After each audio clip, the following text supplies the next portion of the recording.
Hi, I'm Tannis Baldock. I'm with Hotwire Global. I'm out of the San Francisco office, but today I am working from home in San Mateo. We are doing a Hotwire Hot Takes with our guest today, Maribel Lopez. Maribel Lopez is one of my favorite people in the world, and I have lots of favorites, but Maribel is an industry analyst, a speaker, an author. She is a founder of Lopez Research and consultant to many technology brands. Her focus is AI, IoT, data, and the cloud, all things really enterprise tech. So join us for Hotwire Hot Takes. I don't think between you and I there's any shortage of conversation, but one of the things we've been talking about, right, is really this kind of the transition businesses are in right now. We all experience it as part of the Great Reset, both work and life. Nothing hasn't been impacted, but technology is that enabler. And you know, good isn't good enough in some cases. So I thought we could get your take, if you would, and I'm going to pick up where you maybe left off. You coined a phrase, remote-lite versus remote-right. You wrote about it in a Forbes article, but wanted to get your take on what you're seeing as part of this transition and how we go forward. This happened through a lot of the dialogue I was having with enterprise IT leaders. It's no surprise. I mean, everybody within basically 3 to 4 weeks had to go from having a small percentage of their employees doing remote work to 95 to 100 in some cases percentage of their employees doing remote work. And that was a very difficult lift and shift moment for people. We had organizations that were saying, I need to ship out 20,000 laptops.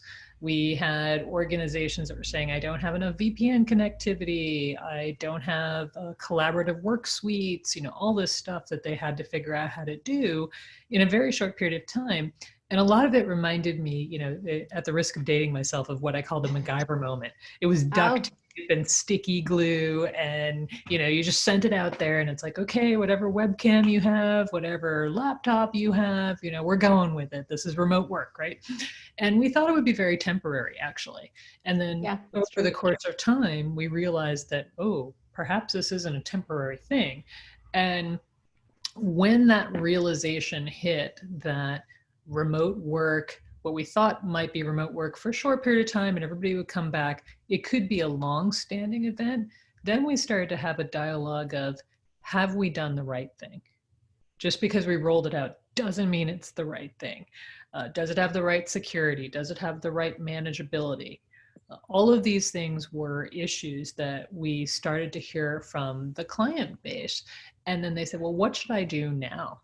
And in some cases, they've made investments and they're trying to figure out if they need to live with those investments or if they have to make new investments. In other cases, there's still a tremendous opportunity for them to move into that transformation that they had always been saying they wanted to do. And some of the benefit of that was certain cloud services. If you selected a cloud service and you don't like it, maybe you can go to a different one. We've seen retailers that had to set up, contactless point of sale within a matter of days. And if they had to do that and they selected the wrong platform, it's not too late to shift out of that. Some other platforms are a little more challenging and a little more meaningful. If you selected a collaboration suite and bothered to roll that out, you might not want to roll that back right now and teach people new things. So that's the concept of moving from remote-lite to remote-right. But there's also another click on that, which I'm seeing happening now. And so the first click was like, okay, your first, month, maybe even your first quarter, you got stuff up and running. Now it's like, okay, in your second quarter of dealing with this, you've got to get the right thing. And I think moving forward, there's a whole new way we're thinking about work. And this is a much more challenging, heavy lift because it's not just about the technology. This new way to work is really an acknowledgement that while we've been talking about the future of work being that some people could be remote or be anywhere, people didn't really believe it. And they said it was a small corner case. Now we've got organizations, look at Fujitsu. They're going to close 50% of their real estate and have people work at home. Look at Nationwide. Nationwide talked about having a very small percentage of their workforce come back to an office. When we're starting to see these, this is the move to hybrid work. And hybrid work means that some people work in the office full time, some people work remote full time, and then there's those nomadic people that are going to go back and forth to the office, perhaps because they're close enough and they want to do interaction or big meetings. And, maybe they're 20% of the time one place and 80% of the time the other place. And then there's just the people that if we ever travel again, we'll be on planes, we'll go to conferences, we'll do these kinds of things. But those are, that could be any of those three categories. So now people are trying to figure out, how do I build technology to support that? If Tannis is going to be in the office and Maribel is going to be at home, what kind of tools are we using? How do we think about collaboration when not everybody's going to be in the building or not everybody's going to be at home, right? Big cultural shifts. It is. It's those two things. And I think it's what you've said so eloquently, right? I mean, we're 2 quarters into this. This hasn't been that, okay, we're just going to pop it up over the weekend and see how this goes. We are now into it. And so we are evolving, right? We are, we hear every day our clients are adjusting their kind of work from home office. We're now really digging into this a little bit deeper. Do I have the right desk? Do I have all the monitors that I need? Do I like sitting all day? Definitely not. And it is interesting, right? Like it's just that kind of conversation. But then I think it's even the behaviors. So it's the technology that's going to enable us to connect, because this hasn't been sort of the normal. Like you said, it's just been so accelerated. And then it's the connection, it's the collaboration and looking at the right tools. How do we connect with our teams where we used to just go for a coffee, right? It's a very different kind of, like you said, culture that you're creating in this remote work environment. And so it's both a conversation, I guess, around technology, but also then around behavior and how we change our approach to work to some degree. I mean, we're redefining everything right now, but it's that conversation that's interesting as we figure out, I don't know, we're talking so much about the acceleration of like digital transformation in this particular time and the acceleration of digital projects, right? Physical has really been replaced by digital, whether that's events or work, right? And that collaboration part, and I wish I could have a better way to describe collaboration even right now. It's just so significant. And I'm hoping, like you said, that we'll be able to find ways to maybe create differently together. But what have you seen, given that you see all of that macro level, you talk to so many people still, like so much of your work has changed, but hasn't to some degree. I'd love to know what you're hearing on the behavior side of the house too. Okay, so there's a few things to unpack there. I think I want to spend a moment talking about culture. I think one of the biggest challenges, take all the technology aside, there are people that are hiring new hires remotely via video. Some businesses are scaling tremendously in this time frame. They're very excited that they have access to a talent pool that could be anywhere. They're looking for the advantages of that to get talent that might not have wanted to move to a certain location, but they're really struggling with, how do you create culture in a remote environment? It's one thing if you had a team and they knew each other and now they're working remotely, perhaps they've already created that gelling that's so important when you have a team. But how do you create it remotely?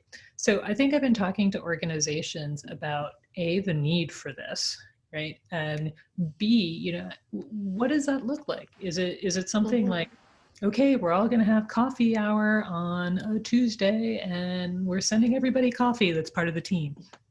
We're all going to have the same coffee beans and maybe we get, special coffee mugs or something of that nature.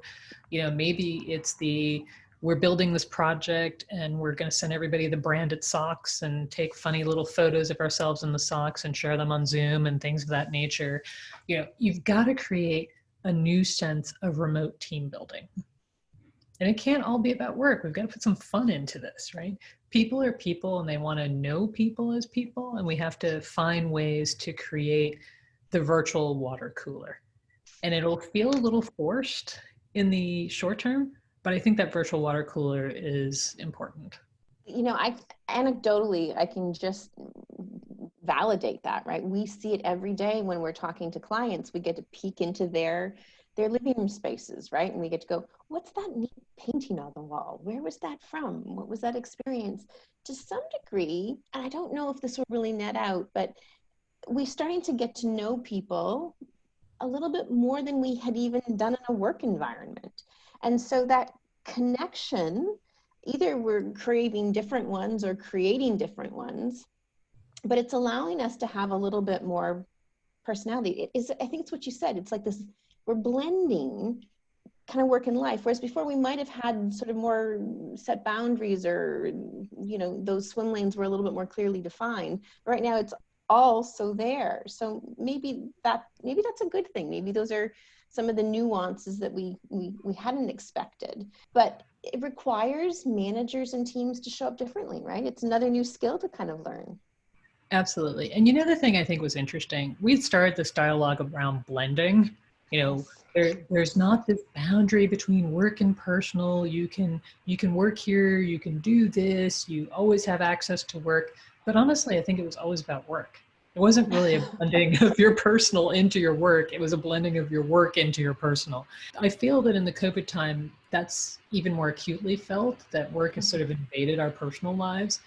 But to your point, there's some good opportunities there in terms of, you know that people have children now, you know that people have pets, you know that life isn't necessarily an easy structure where it's so easy to say, okay, now is work time. Well, you know, if it turns out that the child is having a Zoom classroom moment, needs IT, if you're in a conference call, you probably have to interrupt it and go and deal with that moment.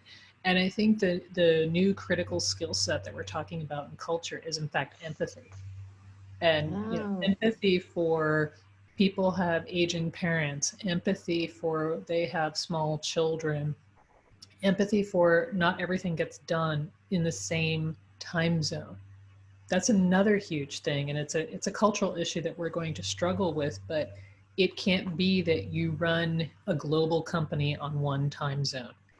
At some point, you know, one of those team members that has been, you know, ostracized in the hinterlands of, you know, 12-hour time zone away, you're going to have to run that call someday in their time zone, because that is the type of thing you need to do to run a global organization for everybody to feel like a first-class citizen.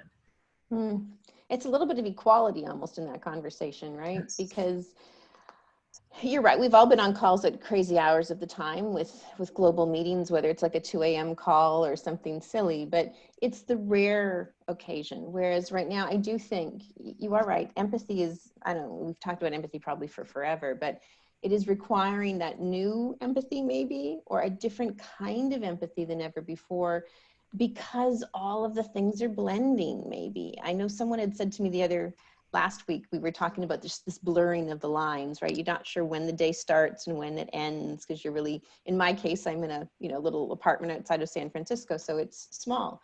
You know, I go from the bed to the office to the couch and you can see all of the things, right?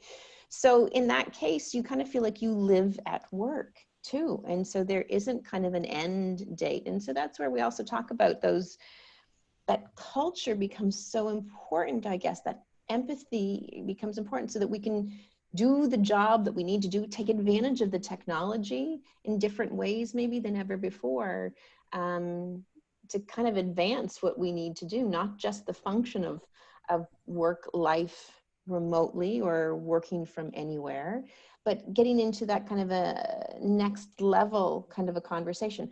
I think you were talked recently about what you're seeing in terms of some hybrid shifts. What's your sense? I've heard two discussions around that right now, because most of us are working remote. It's kind of an ideal. You're either all in at the office or all in remotely, kind of the best of both worlds really, because there is that maybe equality, or we're that level playing field. But if we go into hybrid situations where now you have some folks in the office, some folks working remotely, again, we've all been part of those conversations too about how do you create those good experiences. Has that been something that's come up for you as well? It's a key discussion point when we talk about how people are going to do collaboration moving forward. many organizations recognize that it used to be, it was say maybe a 90-10 scenario or a 95-5 scenario where most of the people were physically in that room trying to make a decision. Now we're in a zone where I think there's recognition that, let's just say it went back to 80-20, which I don't think is the case. I think it's closer to 50-50. But even if it were 80-20, are you willing to leave 20% of the people behind? No. So this is where we have to get into things like, how do we think differently about when and how we structure meetings? How many times is the group that's 12 hours ahead or behind you going to be in a meeting? When are you going to do it in their time zone or not? How do you leverage technology to make this work? If you're using a modern collaboration suite, you can record the sessions, you can have transcriptions of them, you can say, take this action item for a certain person, and you can start to create an environment where even if they can't be there at the specific time, they have the option of catching up on what actually happened. We used to say, oh, we'll do that, we'll send you notes from the meeting. Well, notes from the meeting is not the same as seeing your boss crinkle their face when they don't like your idea. There's a lot of benefit that we can get now that we're doing video of the context of what was said. There's even sentiment analysis that could be done on documents if we wanted to take it that far, so that you could really get, the concept of tone, what was the sense of a meeting. And I think that's what we're trying to replicate. We're trying to replicate the sense of us all being there when we can't all be there. And that, I think, is part of the big shift that we're going to experience in hybrid work. But the good news is I think we can do it. It definitely requires managers to think differently about it. It actually requires managers to be very on top of saying, XYZ people aren't in the room. What do they need to know? How are we going to make sure that they're part of this process? That, I think, is a critical new skill. Are we going to use technology to help us do it? Is it going to be more of a manual process? But I don't think we can actually shunt it the way we have in the past and say, oh, well, they're not here, so they'll catch up. I think we need to be much more mindful as business leaders to make sure that everybody's in the loop, because we're going to have hybrid work is about distributed work. That's all there is to it. And you can't deny that there's going to be distributed work. And if you do deny the distributed work concept, you'll be at a competitive disadvantage as an organization. Okay, well, that is a huge entire branch to kind of give us a way forward to some degree, because I think you're right. I'm thinking about even the things that I just did poorly this morning in my earlier meetings when people weren't there, and I didn't manage it the way that you would have sort of recommended. We are missing so and so and so and so, and we need to catch them up on X, Y, and Z afterwards. What can we share from here? What can we record from here? But it is interesting too. There was a moment where you were talking about how we can use maybe AI as part of this. Like you're talking about sentiment analysis and tone and how we can organize things better even when we are together, whether it's in person or remote. Do you see that as a real thing? Like, I know we talk about it, but I don't know that we see it happening just yet day to day. And I'm curious about what the real is, because things are so accelerated now. It could be a huge opportunity. This is one of those crawl, walk, run moments, right?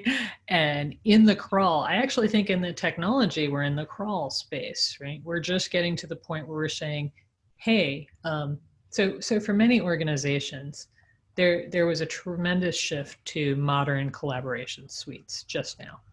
And there was a lot of discussion, like, we're just getting to the point where we use video. Nobody used video 6 months ago. I would call my clients, I'd be like, let's do a WebEx, let's do a Zoom.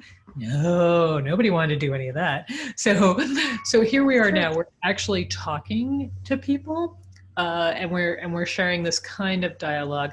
And it was, we went from technology being part of a meeting or not part of a meeting to now being the thing that facilitates the meeting. There were plenty of meetings that happened that never had anything digital in it. Maybe you were presenting on a screen, but it wasn't that you basically pulled up your collaboration software and started recording the presentation of that. That didn't happen. That's happening now. And that's a crawl stage, but you have to really embrace that crawl stage before you can walk and run and start saying, okay, we're going to have a voice bot basically take an action item for Maribel that will then automatically be emailed to her because she wasn't in the room. And also having a sense of time zones. That's another really interesting thing, right? You want to communicate with somebody. If they're distributed, you don't necessarily know that they're 5 hours, 3 hours, 10 hours. What is that? I was recently working on a project, and one of the most beneficial things that we had in our communications is it actually said what time it was in their time zone. So when I'm writing and I'm typing my thing, I'm like, oh, it's actually, 6 a.m. in Bangladesh. Not going to get a response right away.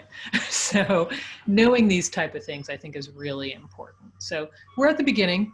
I think I always want to be in the run moment, but clearly we're not there. I wanted to talk about the future of work then. You've brought up sort of this concept of hybrid and distributed work, and that's really going to be maybe the new reality. Where do you think we are in future of work? Are we living the future of work, or is it still at a crawl phase? I'd love to get your POV on that. So in that time we've been talking about it, I think one of the things we always talked about is, well, we'll have these great collaborative suites and we'll be doing video and we'll be doing audio and everything will be digital and it'll be amazing. And, the reality is people walk down the hall and they talked to people. And when your business process was broken, you didn't know your business process was broken because somebody could walk down the hall and just ask somebody to fix it for them.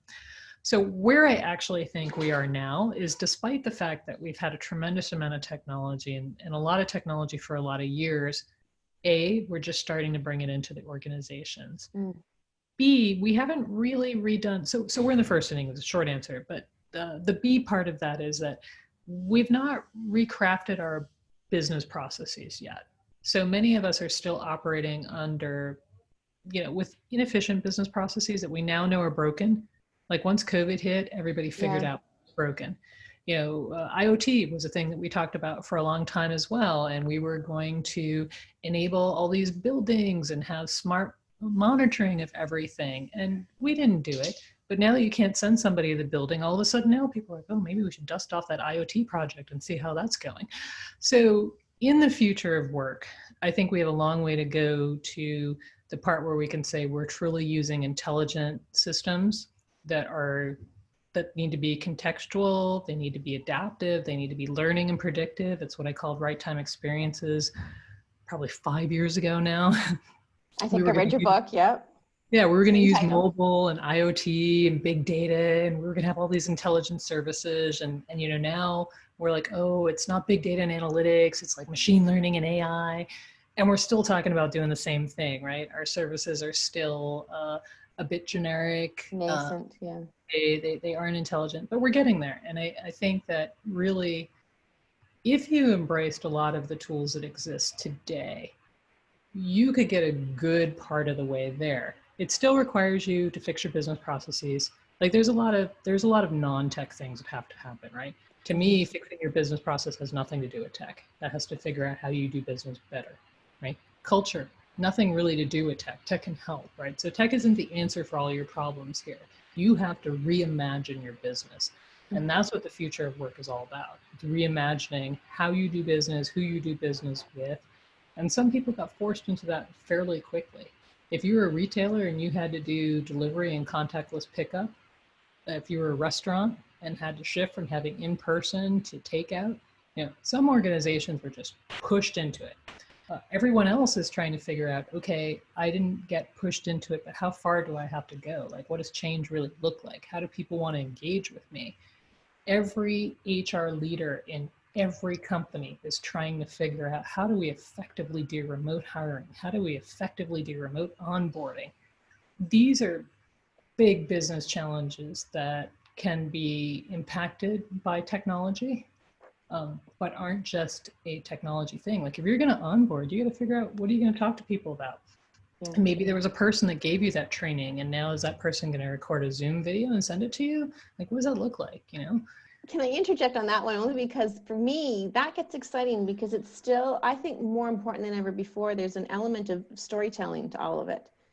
And storytelling has never been more important, because we have to find new ways to connect. So in the onboarding situation, it's a perfect example. We've obviously in my business have run into new CMOs who have just joined in the middle of COVID, right? Or new CEOs in the middle of COVID. And you're like, gosh, how is onboarding happening? But it is very global. Like you said, it's this distributed kind of concept. But I think what we're finding in our business too is that cutting through with a more compelling narrative, more compelling story than ever before, it's become almost like critical. And that, again, not necessarily a technology conversation.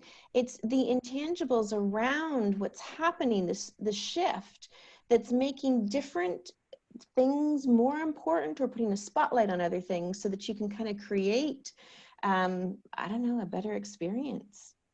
I think you picked up on something huge. And this is maybe the role of online in general, in who you are and that narrative and who you are. Yeah, people need to dust off their websites. They need to dust off their marketing collateral and say, does this really reflect my brand? Does it reflect who we are as an organization today? Because most people, the first line of knowledge is going to your website, Googling your company, seeing what pops up about you, and they make a call over whether or not they think this is a brand they want to work with, whether this is a brand they want to work for. And you need to rethink, not you specifically, but organizations in general need to really be thinking about, how am I showing up electronically? You know, are people going to resonate with my brand and who I think I am? Are they going to know who I am? Because you want all of that first impression to really be very crystal clear, so that when somebody wants to work with you, when somebody wants to work for you, they have a sense of what they're getting into, and they want to be there, and they want to learn more about it, and they are questioning you to answer what they don't understand, but they're not questioning you to figure out who you are. Because if they have to figure out who you are, they're already down the street talking to somebody else. Yeah. You know, they're already on some other, you know, Zoom, WebEx, Team, log me in, you know, name your platform of choice, talking to somebody else, and you've lost that opportunity. So I think that it's never been more important to have a good online presence. It's very clear about who you are and what your story is and what you're trying to accomplish. And this is why you've seen, you know, some of the greatest technology leaders, I follow technology leaders a lot, start talking about, you know, what's my mission? What's our purpose? What's our brand about? You know, Satya Nadella pulls his brand and his mission purpose into almost every keynote he gives, right? Everybody knows what that is. Chuck Robbins started talking about his whole creating an inclusive future, right? So there's a lot that's going on with brand right now. So I wouldn't take that for granted. There's also a lot that needs to happen with product market education. For example, it used to be education was something that you bought after the fact. I was talking to one of the big technology brands, and they're now saying that really we're using our educational platform as a way to excite and educate our prospects. So using it as a top of the funnel instead of a after you've closed part of the process. So a lot of interest and change going on. I know we're coming up to the sort of the bottom end of the time, but I'd love to just get your take, if I could, on events and how engagement of events has changed. I think I'm going to say you used to be at 25 to 35 events over the course of each year, every year. It's shifted to 50 to 70% travel. So yeah, it was a big deal. And I don't miss the travel aspect of it, but I will say that, you know, there is a certain lack of engagement that has happened, you know, without a doubt. However, you know, for event 101, you know, event 1.0, I guess we should call it, because it's not 101 to 2.0. People have done a pretty good job. There's some things that have really gone well, and there's some things that I actually think are better about this. So one thing you will ask, so one thing that we're starting to see is that it's much more egalitarian. So people from all over the world can come to your event now. So we've seen people go from what would have been 5,000 in person to 40,000 online. We've seen events that were 35,000 in in person to over 100,000. Can you imagine that? Over 100,000 people streaming your keynote all at the same time, right? That's amazing. Yeah. See, you agree. I mean, that's like amazing. So, you know, what are some of the other things I've seen go well? You know, people have said, hey, actually, this is a global economy. We're getting, you know, responses from all over the world. Maybe we should have, you know, first run content start in different time zones. So yeah, some things happen in Seattle, some things happen in Indonesia, some things happen in London, right? So it's like every time zone gets represented. We've seen translation services. You know, everything used to be in English if you went to a conference in Las Vegas. Well, you know, now that concept of translation services and having, you know, a on-demand keynote in your language, even if it's subtitled, I think that's been fabulous. Where we've struggled a little bit is, you know, events are about people. I went, I saw you, we had coffee, we had drinks, we had dinner. That doesn't happen. Some people said lead gen has suffered because it's harder. Like, I never thought that the badge scanning thing worked, but, you know, some of the people I've spoken with made a good point. There were certain companies that just weren't going to have a dedicated salesperson, and they got pulled into the funnel because they were at an event.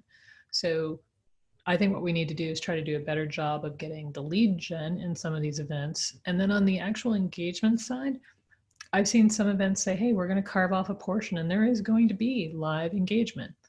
And one of the joys about that is when you go from having an hour and a half keynote to having a 25-minute keynote, maybe it's not the CEO that's doing this type of engagement, but all the other events that would have happened around there, you can have some, you know, chat engagement.